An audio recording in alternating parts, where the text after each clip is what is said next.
धन्यवाद पारिक जी। सबसे पहले तो आप बहुउद्देशीय पशु चिकित्सालय में आए, आपका बहुत बहुत स्वागत है। और बिल्कुल आपने तार्किक और सही प्रश्न पूछा है। रोजाना आप मीडिया में, प्रेस में, सभी अखबारों में हम जो देख रहे हैं, लंपी स्किन डिजीज LSD, इसको शॉर्ट फॉर्म में लिखते हैं, हिंदी में इसको ढेलेदार चमड़ी रोग कहते हैं। ये विषाणु जनित रोग है, यानी कि वायरल डिजीज है ये, और ये कैप्रीपॉक्स से होती है। और ये कैटल यानी कि गाय में ज़्यादा हो रही है। एक केस भैंस के भी मिलते हैं, लेकिन ये गाय में ज़्यादा होती है। ये विषाणु सामान्यतया नहीं होता, लेकिन पिछले 2 साल से, पिछले साल तो कम थे, लेकिन इस साल काफ़ी केसेस हमारे यहाँ पे हैं। और अब धीरे धीरे करके नवलगढ़ में भी केसेस आ रहे हैं।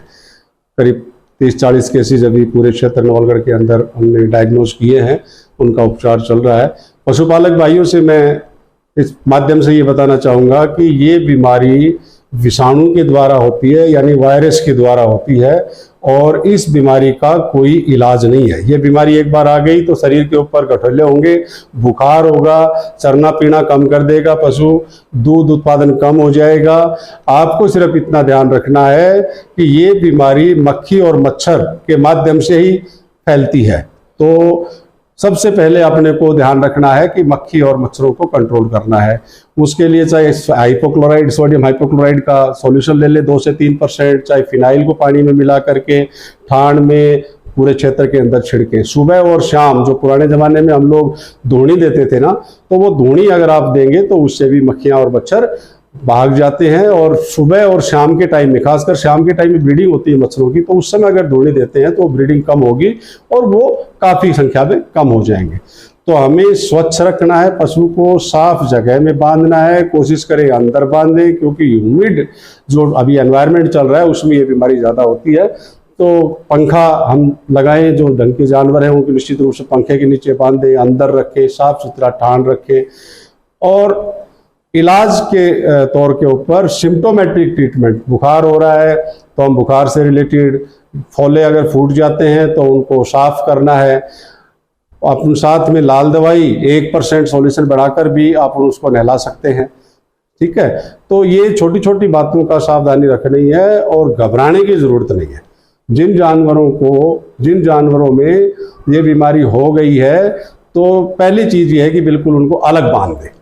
अलग अगर आप उनको सेग्रीगेट कर देंगे तो जो ससेप्टिबल जानवर है, यानी कि जो आसपास के जो जानवर है, उनमें बीमारी नहीं होगी। और दूसरी जो चीज़ है वो है मक्खी और मच्छरों को कंट्रोल करना, क्योंकि ये बीमारी हवा से नहीं फैलती है और ये बीमारी जूनोटिक भी नहीं है। जूनोटिक का मतलब आदमी, पशु से आदमी में आने वाली बीमारी, तो आदमी को नहीं होगी, तो अपने को घबराने की जरूरत नहीं। ठीक है, दूसरा अपने को क्या करना है कि इस जानवर का दूध अपन लास्ट में निकालें। ठीक है, स्टार्टिंग में ना जाएं तो लास्ट में निकालें, और अपन स्वच्छता का ध्यान रखें। स्वच्छता का ध्यान रखेंगे तो सारी चीज़ें बिल्कुल ठीक हो जाएंगी। 8 से 10-12 दिन की बीमारी है ये। शुरू के 4-5 दिन थोड़ी सी दिक्कत रहती है, बाद में धीरे धीरे करके ठीक हो जाती है और एकदम प्योर हो जाती है, तो चिंता करने की ज़रूरत नहीं है। वैक्सीनेशन सरकारी तो अभी उपलब्ध हुई नहीं है, लेकिन गोटपॉक्स वैक्सीन लोग लगा रहे हैं, तो उसमें कहीं कोई दिक्कत नहीं है। जो स्वस्थ जानवर है उनमें अगर गोटपॉक्स वैक्सीन लोग लगवा रहे हैं तो उसमें कहीं कोई दिक्कत वाली बात नहीं है, वो लगा लेनी चाहिए। सर, अमूमन देखा जाता है कि जो भी पशुपालक हैं वो अपनी गाय ढंडों को थोड़ी देर के लिए बाहर खुले में छोड़ते हैं, तो इस समय उनको खुला छोड़ना चाहिए घर के बाहर या नहीं छोड़ना? बिल्कुल भी नहीं छोड़ना है। अपना जो जानवर बीमार है उसको तो छोड़ना ही नहीं है, पहली बात। अगर आपका खेत बिल्कुल आपका ही खेत है और आपके पशुओं में किसी प्रकार की कोई बीमारी नहीं है, तो निश्चित रूप से अपनी चारागाह में आप अपने पशुओं को चराएं। लेकिन आप कॉमन चारागाह में पशुओं को बिल्कुल भी ना छोड़ें। जो आम जोड़े हैं उनके अंदर बिल्कुल भी ना छोड़े, क्योंकि ये बीमारी मान लो ससेप्ट एक जानवर की हो रखी है और वो जानवर चल रहा है, उसके पास भी जो दूसरा जानवर चल रहा है उसमें मक्खी बैठी है, मच्छर बैठे हैं, और दूसरे के ऊपर बैठ करके तो निश्चित रूप से ये बीमारी दूसरे को फैला सकते हैं।